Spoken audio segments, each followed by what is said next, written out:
Ah, elle dit qu'on va confondre pena kopongisa malamu malamu. Yamani ngalo ba kopongisa malamu koleka. Ah, kopesa nzela. Ah, yamani ngalo ba kontonga. Yamani ngalo ba kontiamo boko. Ça veut dire créer. Yamani ngalo kela. Ça veut dire moduler. Yamani ngalo ba kopongisa. Ça veut dire aussi sculpter. Yamani ngalo ba kopesa. Un projet de bonheur pour toi. Organisé pour toi. Tu as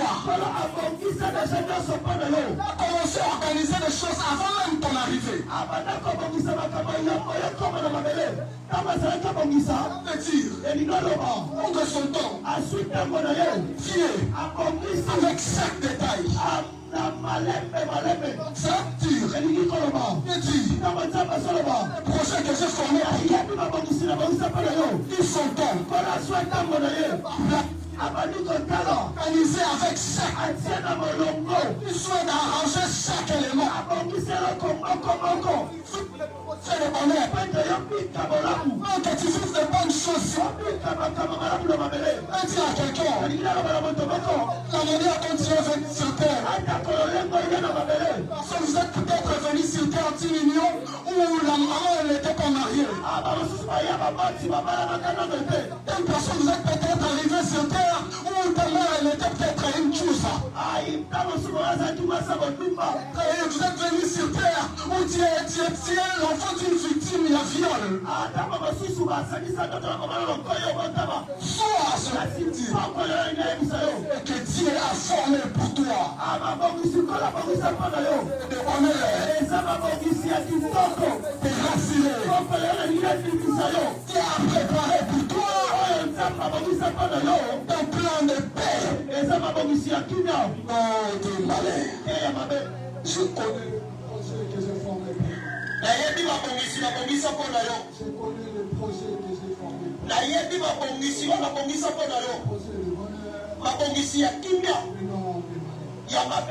Alors pendant que nous sommes en train de parler du potier, mais quand nous voyons des éléments, des éléments qui sont tellement liés, on ne peut jamais parler du potier. On peut parler de l'argile sans le potier. On peut parler du potier sans pour autant parler de l'argile. Un potier exactement. Un potier c'est un artisan.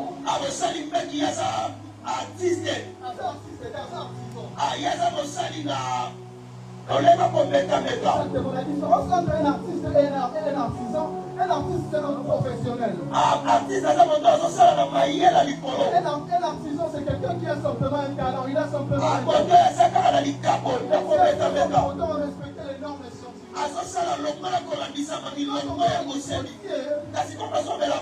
La vision d'un artiste. L'artisan qui a la compétence de pouvoir créer des objets. De pouvoir créer des objets à travers l'argile. C'est quoi exactement? L'argile en fait, c'est une matière. C'est une matière qui permet au potier de pouvoir travailler. L'argile aussi, c'est une matière qu'on retrouve dans le sol. Beaucoup plus dans le sol marécageux.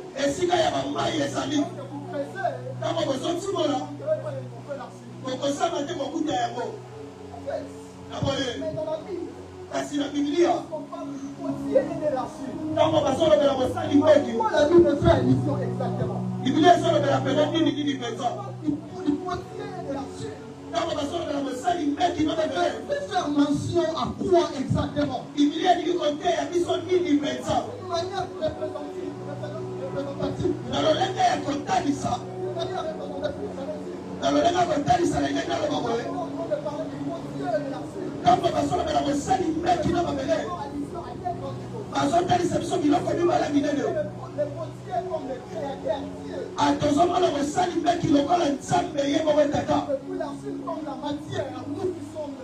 Nous qui sommes les conséquences des actions de Dieu. Je ne sais pas si je suis en train de me faire comprendre. Quand nous parlons de l'argile, faisons allusion au peuple de Dieu. Mais quand nous parlons du potier, faisons allusion au Créateur. Mais avant vraiment d'entrer dans le vif de mon sujet,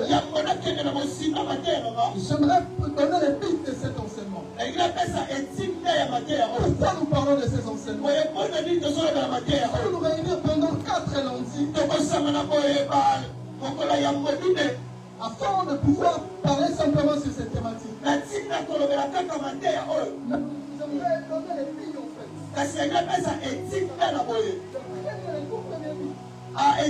Le c'est rappeler au peuple de Dieu informé aux païens que Dieu est le seul potier. Il est le seul créateur de l'humanité. Il y a comprendre ce que je suis en train de dire. On va lire dans Genèse chapitre 1, le verset 1. Verset, la Bible dit Dieu créa le ciel et la terre. La Bible nous présente Dieu comme un potier. Il est en train de travailler pour créer le monde. Il est en train de travailler pour créer l'humanité. Ce soir, si nous sommes réunis en ces lieux, pour comprendre qu'il est le seul créateur. Pour nous faire comprendre qu'il est le potier. Et puis la deuxième raison, soit le deuxième point pour le but, le deuxième but de nos enseignements. Le deuxième but de notre enseignement, c'est de faire comprendre à l'homme que peu importe les difficultés, que le potier a la parfaite maîtrise de toutes choses. Peu importe la réalité que tu peux traverser sur la terre, il ne faut jamais oublier qu'il a cette parfaite maîtrise de toutes choses. Amen. Et puis le dernier but de nos enseignements, j'ai simplement épinglé 3 lignes principales. Le dernier, en fait, le troisième, c'est de faire comprendre à l'homme comme Achille, il est appelé à vivre pour la gloire de Dieu. De faire comprendre à l'homme comme Achille, que tu es appelé à vivre pour la gloire de Dieu. Peu importe tout ce que tu peux vivre sur la terre, jamais enlever cette vision. Jamais enlever cette manière de voir. Tu es appelé à vivre pour la gloire de Dieu. Tu es appelé pour la gloire de Dieu.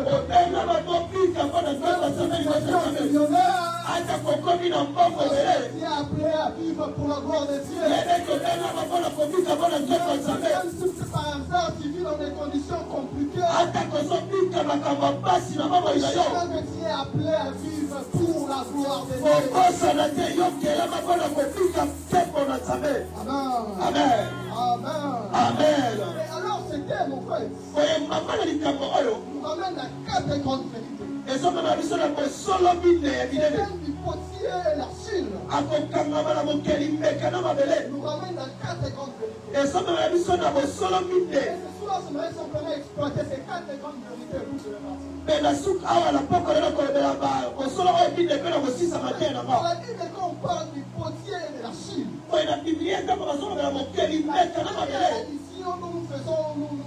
nous épinglons, en fait, le premier élément dont nous épinglons, c'est la malléabilité de l'argile. La malléabilité de l'argile. La malléabilité de l'argile, en fait. En réalité, l'argile est une matière très malléable. L'argile, en fait, c'est une matière où on peut donner des formes, on peut donner n'importe quelle forme parce qu'elle est malléable, en fait. Pour la forme de tout. Elle change à tout moment. Et comme il comprend dans la table de son, qu'on l'a dit, ça m'a pensé à mon salut. Lorsque nous parlons d'une malléabilité de l'argile, cela explique même l'état de l'homme.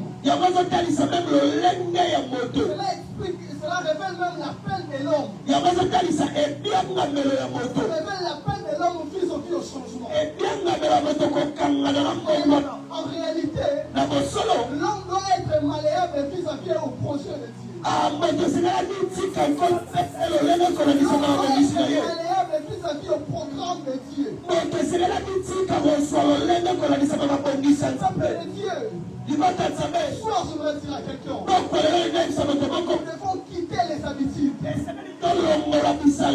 Non, peuple de Dieu. Ce soir, je voudrais dire à quelqu'un, ne fonctionne pas dans les habitudes. Hier, parce qu'il avait fait de cette méthode. Et aujourd'hui, il le fera encore de la même manière. Parce qu'hier, il avait guéri au travers de l'huile. Le missionnaire utilisait toujours cette méthode. Hier, parce qu'il t'avait demandé d'aller te jeter dans l'eau. Il dit une méthode exacte de toute la délivrance. On n'est pas dans la répétition. Cette malléabilité. Cette adaptation. Il préfère des gens qui sont malléables. Se laisse au programme de Dieu. Se laisse entre les mains du potier. Laisse être malléable. Mais quand on parle de la malléabilité, on le voit aussi en termes où l'homme peut se soumettre à la. Ce soir, je voudrais appeler quelqu'un. Soumettre à la volonté de Dieu. Ça peut apparaître triste. Ça peut apparaître compliqué. Tu dois te soumettre à sa volonté. Toi, tu dois te soumettre à sa volonté. Il est l'unique potier. Il peut donner une très bonne forme.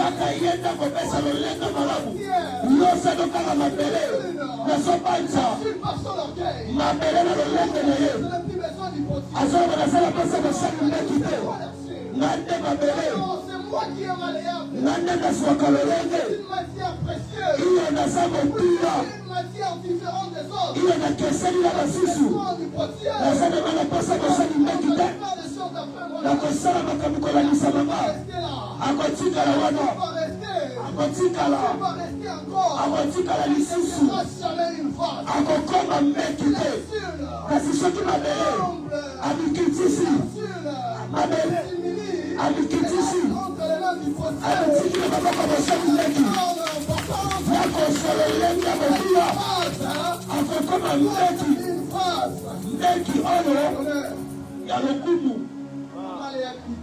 Politika. La malléabilité, peuple de Dieu. Opete balinga bi. Laissons-nous entre les mains de ce Dieu. Politika na maboko ya Nzambe wana.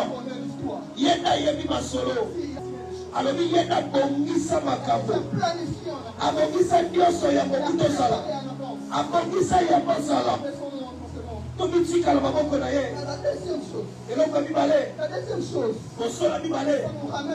Ezomema biso. Na komikitisa. Ça nous fait voir l'importance de la soumission. Motuya ya komikitisa. Je parlais même de la malléabilité. Je vais me toucher déjà certains points. Dans mon avenir, mon père, mon monde déjà komikitisa. La soumission de l'argile. Komikitisa ya mabele. L'argile est soumise. Mabele c'est la litika. Il se laisse entre les mains du potier. Anikabila maboko mosali Il se laisse entre les mains du potier. Anikabila maboko mosali Il peut prendre l'argile. Yako kiko so mabele. Dans son atelier. Amen, les sika mosala na ye. Pendant des ans. Laissez même pendant des ans. Atika mabula mibale. L'argile ne réclame pas. Yako tsalo lendo te. L'argile n'est pas pressé. Ako ima te. L'argile n'est pas pressé. Ako tsama kelele te. Il ne presse pas les potiers. Akanyela la mosali te. Il ne presse pas les potiers. Akanyela la mosali meki Il ne te. presse pas les potiers. Akanyela na te mosali meki balinga bi. Soumis. Yabi kitisa ka. Résultat. Pena suka. Il devient une face. Yakoma ka meki. Il devient un objet. Akoma ka potuya. Un objet utile. Eloko ba potuya koleka. Ce soir, je me retire à quelqu'un. Okolele na isa motoboko. Se Soumettons-nous à la volonté de Dieu. Soyons soumis à la volonté de Dieu. La volonté de Dieu, La volonté de Dieu, ça peut paraître compliqué. La volonté de Dieu, ça n'a jamais été facile. Non, ça n'a jamais été facile. Plusieurs années où je devais me soumettre à certaines volontés. Ça peut même être contradictoire à ce que moi je plains. Ça n'a jamais été facile. Mais une fois, j'ai été soumis. Tout ça allait. Tout ça marchait. Soumettons-nous à la volonté de Dieu. Soumettre à la volonté de Dieu. Ça demande trois grandes choses. La première chose, ça nous demande l'humilité. La deuxième des choses, ça nous demande la patience. La troisième des choses, ça nous demande la confiance. Pour nous soumettre à la volonté de Dieu. La confiance. Nous devons faire confiance à Dieu. Le plan de Dieu pour nos vies. Jamais révélé. Tous les plans de Dieu pour notre vie. Sera compliqué. Il faudra avoir la confiance. Il faudra avoir la confiance. Il faudra avoir la confiance. Vraiment plutôt avoir la confiance. Il faudra plutôt avoir la confiance. Il y a certaines choses. C'est seulement sur l'archi de l'épotier. Le problème est une vérité. La troisième vérité, c'est le problème de la réparation. Ça nous ramène au problème de la réparation. Vous voyez? Quand l'épotier travaille dans son atelier, il voit les fissurations sur son œuvre. Il commence à se fissurer. C'est ce que fait le potier. Il ne jette pas l'argile. Il laisse son objet. Et qui perd son objet. Il travaille son objet. C'est la même chose qui se passe avec Dieu. Quand nous nous éloignons de lui, à chaque fois où nous tombons, il ne nous rejette pas. Je vais dire à quelqu'un ce soir, la Bible ne nous rejette jamais. À notre temps, à notre condition, même dans les moments du péché, même dans les moments où nous sommes forts, quand nous sommes fatigués, Dieu de la Bible ne nous rejette pas. Il fait promesse dans sa parole. Chapitre 1er, le verset 100. Je serai avec toi à la fin du monde. Je serai avec toi. Peu importe le moment, je assure ma présence. Peu importe le temps, je assure ma présence. Ton état, je assure ma présence. Dieu de la Bible, ne nous rejette pas. Les potiers.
Si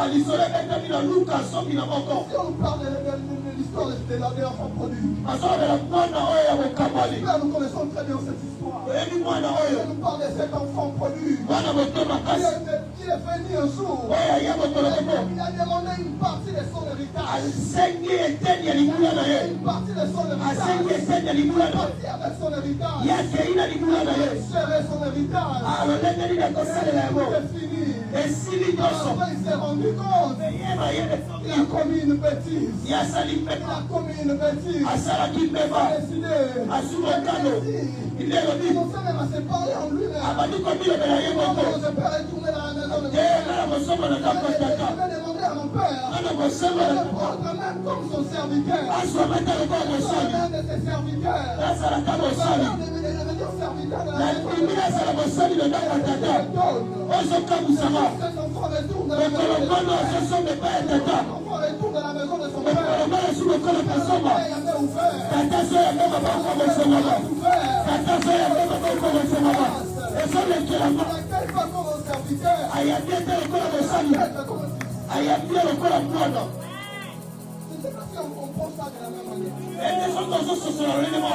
Parce qu'en réalité, l'enfant produit. Il a gaspillé l'argent de son père. Le moment où il est parti demander la partie de son héritage, il n'était pas d'abord son argent. Il est bien de son père. Il appartenait à son père. Il bénéficiait simplement d'une part d'héritage. Il longtemps. Un enfant n'est pas différent de l'esclave. En réalité, l'enfant prodigue n'avait pas encore droit à son héritage parce que son père était encore. Il est parti. Il a demandé quand même une partie de son héritage. Son père lui a donné cette partie. Il est parti, il a tout gaspillé. Lorsqu'il revient dans la maison de son père, son père lui accepte comme fils. Ça veut dire quoi? La partie de cet héritage-là que tu as perdu là. Je te réintègre comme mon fils. Une nouvelle héritage. Une nouvelle héritage. Une nouvelle héritage.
Pourquoi la Bible prend soin de nous parler simplement du possible et de la chair?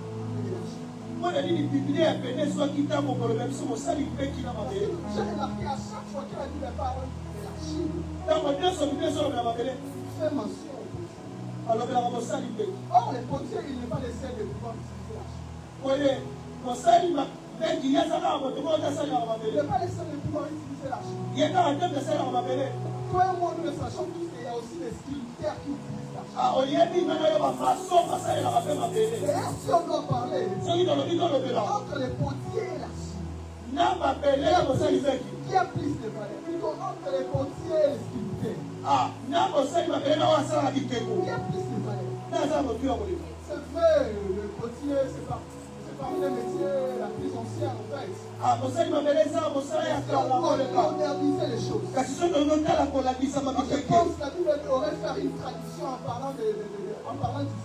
T'as pas dit bien de la Mossali Bikeko. Mais même dans nos Bibles récentes, Parce que Aïda pour la Bible, la Bible, même dans nos versions récentes, ah, la Bible, l'opélie, à l'élo. on dit jamais les potiers par les sculpteurs. Bah, comme on l'a caté, Mossali Bikeko, la Mossali Parce Bikeko. que les mots grecs qu'on a utilisés, Elle l'opélie est claire que ma l'opélie.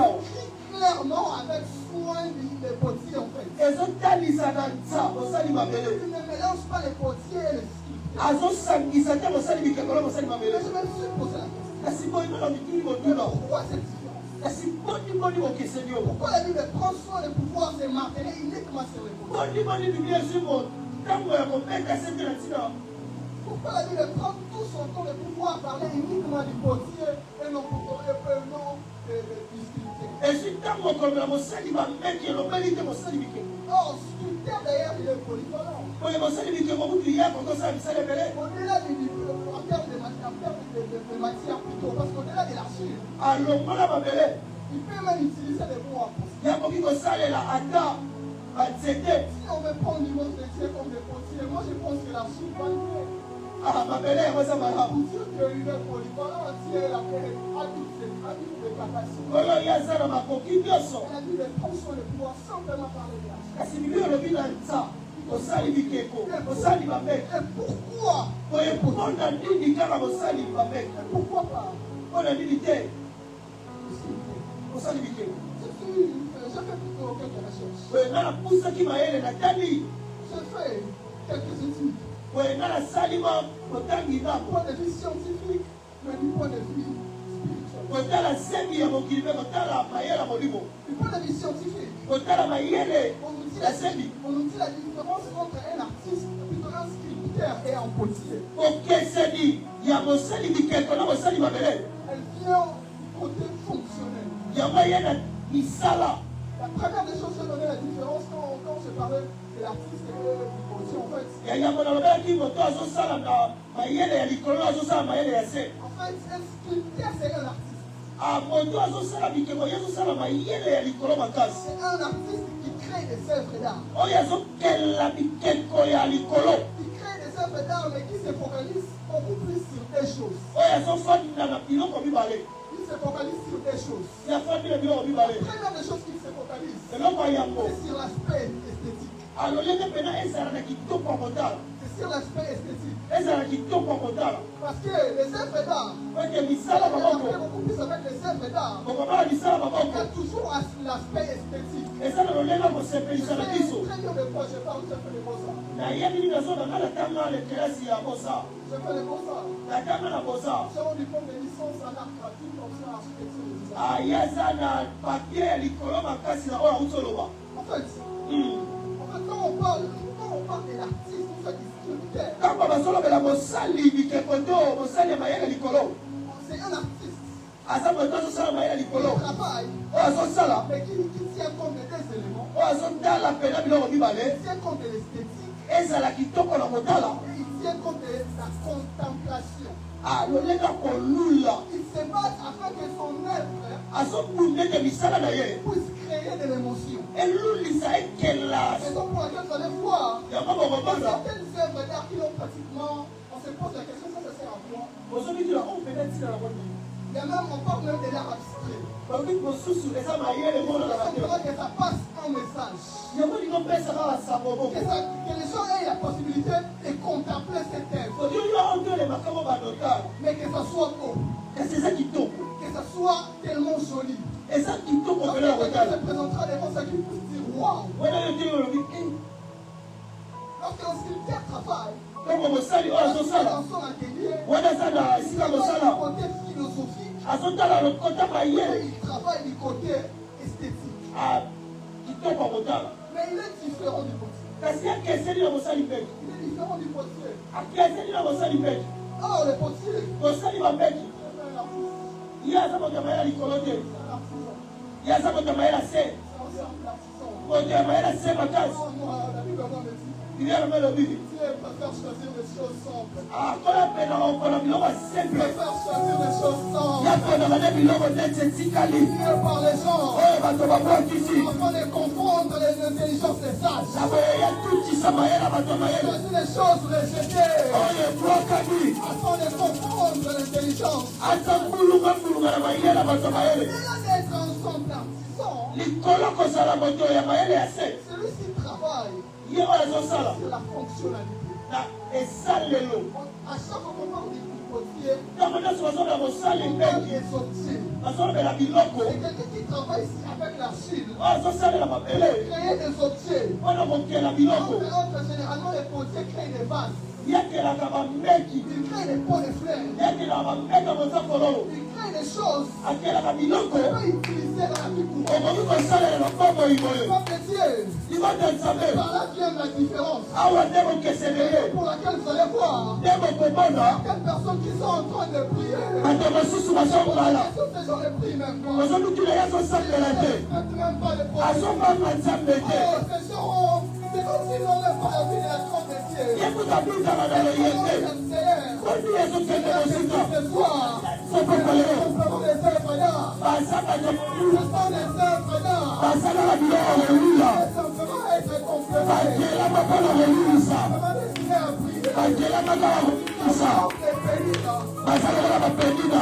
Comme des péninas. Bah, ça va la pénina. Péninas, les noms péninas. Et des pénines de belle. Nous interprétons ça en français, ça veut dire bijoux. Ah, ça va la faire comme ça, et on va me tuer. Destiné à prier. Alors, on va me tuer, il n'a la Destiné part. à prier avec raison. Oh, il n'a la part de tes coco. Les charmes avec les bijoux. Oh, la séparation, bah, bijou. Il finit toujours par perdre sa valeur avec les temps. Ah, wana matango sole kama tuye na wesuka na wefuta. Perdre les valeurs avec les temps. Wana tango sole Mais kene. là, on est en train de parler du potier. Kasi soki basona basali mbeki. Il travaille pour des objets. Yasala la biloko. Il travaille pour des objets. Asala la biloko. Haïti.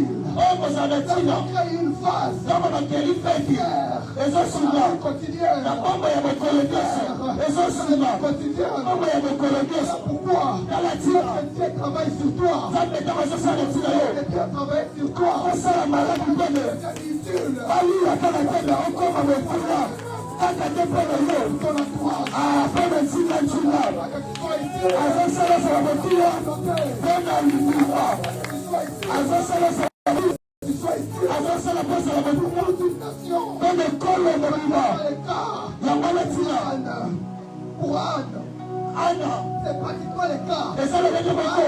Na ana. Anne semblait être rejetée. Yaka akomaleta Anne makisoki. semblait être rejetée. Azomaleta makisoki. Kwenda mosolo. Était simplement dans l'atelier du potier. Yazalaki na mosala. Le potier était en train de travailler sur Anne. Yazalaki kosala nanu na tina na ye. Déjà les enfants. Wana peli na sile shabana. En train de prier. Yazosala. Comme ta paix bénie. Adoso nazotala penina. Bénie. Amoya sobatala penina. Azaka bana na ye. Ana. Yazana. Oh, elle n'a pas des enfants. Azaka bana te. Pas au monde. Abotaka te. Conclusion en disant. Bamusu bazosungisa kaleba. Jamais au monde. Akobetaka mbete. Oyo mosali En mbeki. train de travailler sur Anne. Yazalaki osala na tina ana. Prophète Anne. Azosala nini na ana. Ana. Fais-lui simplement la grâce. Elingalo bangolu. Simplement la grâce. Elingalo bangolu. Nous sommes avec la grâce. Oyo sepelaka na ngolu. Il n'y a pas de saison. Lelo esalaka na tokende.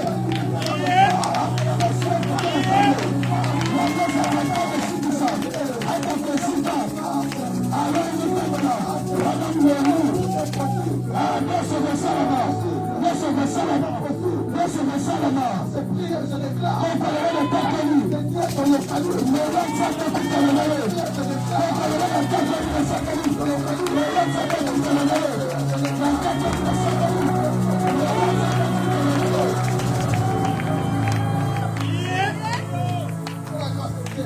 La grâce de Dieu peut le manier. La grâce de Dieu peut le manier. On ne panique pas. Osanatelia nzambe. Atelier. Osanatelia nzambe. Elle est là. Abosani mbekasa. Travailler. Yazosala. Que tu sois plus utile. Lokoma motuya koleka. Pete basali La mbeki. fonctionnalité. Yasalaka na motuya. L'aspect. Mpe na lolenge. Quand ta saison arrivera, Awa tete na kokoka. non seulement éclairé, Okopela kala te. seulement éclaté, Okopela kala te. Haïti pour la combattre. Okozala motuya mpo na nguba. Arrivera. Kama itekemoya. Loko mnarakaka te. Wakazala motuya pone klese na yo. Kama itekemoya. Wakazala motuya pone limota na yo. Motuya. Akokoma Biblia. Asana bela abana ana. Abekeli kwa Samuel. Abekeli Samuel ya moto balele. Abekeli Samuel ya mosakoli. Abekeli Samuel qui a dirigé toute une nation. Oya kama ekolo mono na Qui a Israël. dirigé toute une nation. Oya kama ekolo mono na Israël. Qui a sauvé toute une nation. Oya nakona biki sape. Comme les petits travaillent. Kama mosali peka Ils zosala. travaillent sur le mission. Azosala na tina motuya. C'est joli. Abilo hotel ezala kitoko. Mais c'est simplement pour contempler. Esuka ngala kotala. Pour contempler. Ezaka ngala kotala. N'achète pas une œuvre d'art. Ah, soso ezaka ngala kotala. Pour s'asseoir avec. Okofanda na moite. D'ailleurs, les œuvres d'art, on est tous posés. Asimba ngoki bakosaka kala soja. C'est pour contempler. Yamaza ngala kotala. Partez même à notre musée national. Soko kena Vous mise. voulez toucher les œuvres d'art. Masimba ngala. Non, non, ça ce n'est pas pour Soko batinga wasala kosala te. c'est pour contempler. Yotala Ça kaka. peut prier. Ekokongala. Simplement pour contempler. Asalela bamote. Oh non. Kasi boye. Les choses que le potier crée. Oyo mosali mpeke esalelaka. Eza oyo eza motuya. Eza oyo eza motuya. Yango esungaka. Yango esungaka. Na pamba ya mokolo nyonso. Na pamba ya mokolo nyonso. Les potiers créent des vases. Yakelaka bambeki. Qui nous servent tous les jours. Oyo ezosunga mokolo Les nyonso. potiers créent des sorciers. Yakelaka biloko. Tous les jours. Ezosunga mikolo nyonso. Ce soir, je déclare. Tina nini poko lelo na katoli. C'est Haïti. Kolo apesa ye motuya. Haïti. Akotisa moto motuya. Commencez cette série en cette séance. Wale badi mokolo liboso ya lelo. Pas de série. Bakomimatala sikoyo. Longoko bamotuya. Motuya nokoyebana. Motuya nokoyebana.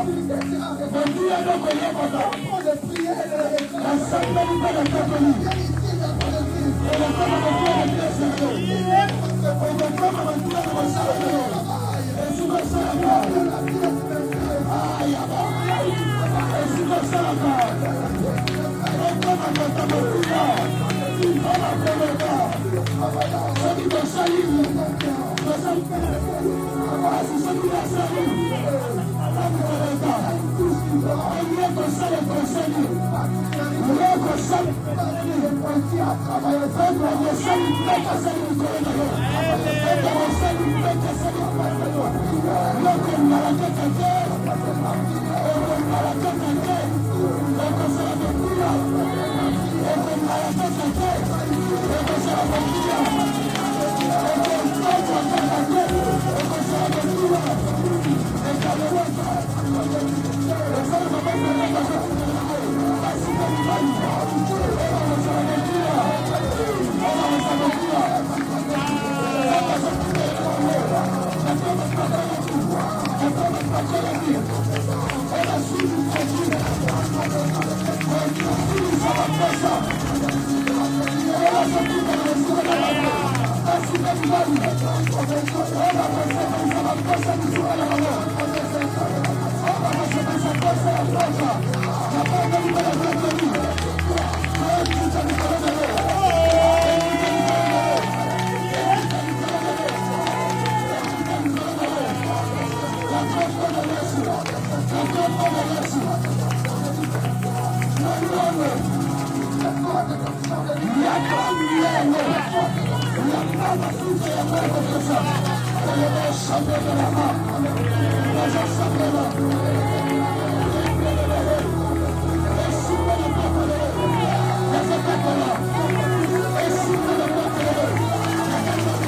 Tu es dans le business. Tu es Tu es dans des activités d'entrepreneuriat.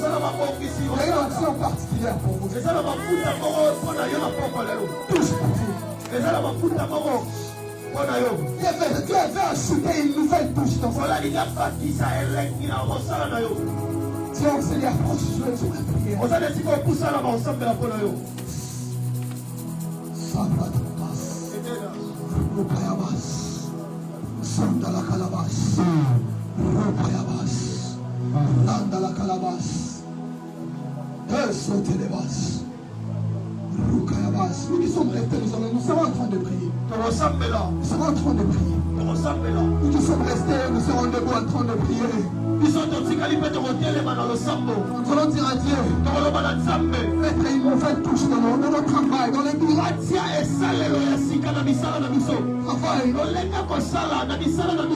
Travail.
Je suis en train de prier.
à cette foi.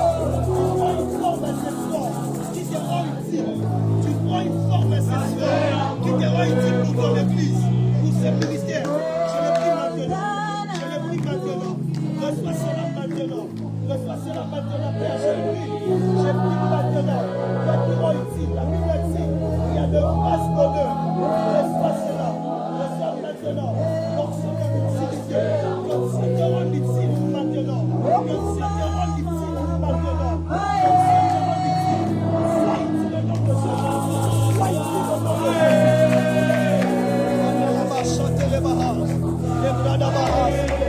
Seigneur, je prie pour mon ami, mon frère. Seigneur, je prie pour mon ami. Seigneur, je prie pour son serviteur.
C'est le chant du portier.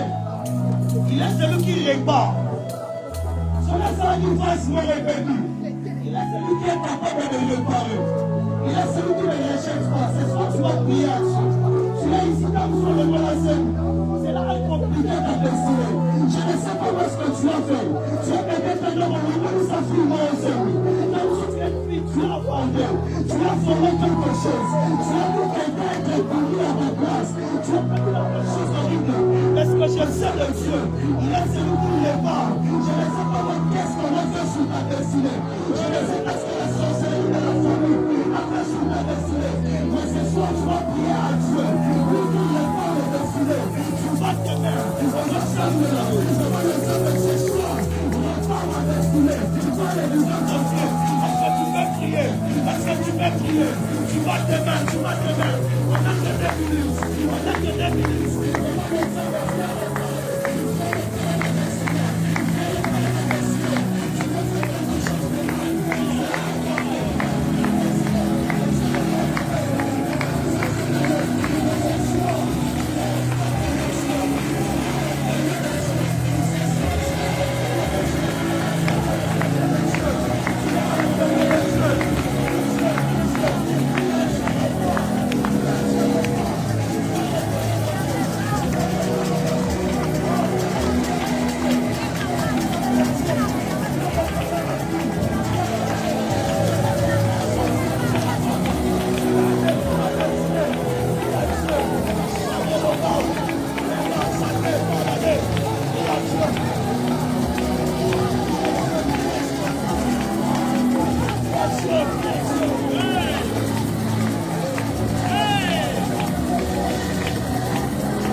que je sais des réparateurs, c'est des gens qui réparent ce qu'ils n'ont pas abîmé.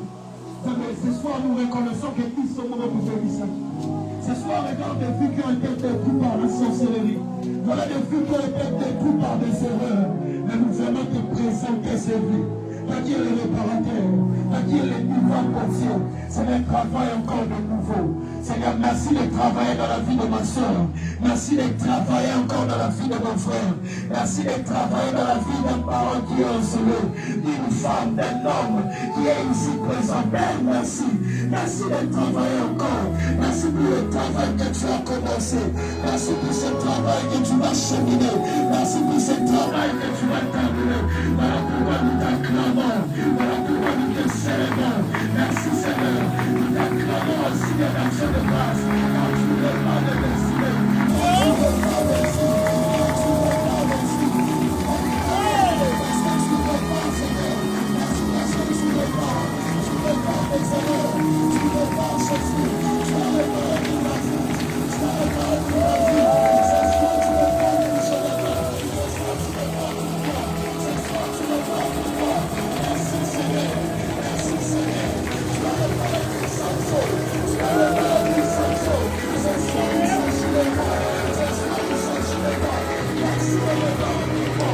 Merci de réparer pour moi. Tu as réparé pour Pierre. Alors tu vas réparer. Merci de réparer pour moi. Merci de réparer pour moi. Merci de réparer pour mon frère. Merci de réparer pour ma soeur.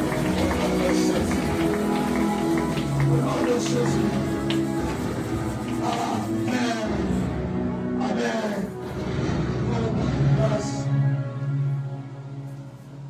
Est-ce que quelqu'un a été béni ce soir? Il y a un soir, il y a un matin, ce fut le premier lundi. Amen. Rapidement, prends une bonne offrande. J'aimerais que tu prépares ton offrande. Prends une bonne offrande, nous voulons offrir à Dieu. Sois ma cabonayo. Déjà, nous courons derrière le temps. Prends une bonne offrande. Je vais prier. Tiens ton offrande, je vais prier. Tiens ton offrande, je vais prier. Père, Seigneur, nous apportons ces offrandes sur l'autel qui a été bâti ce soir. Père, laisse que par cette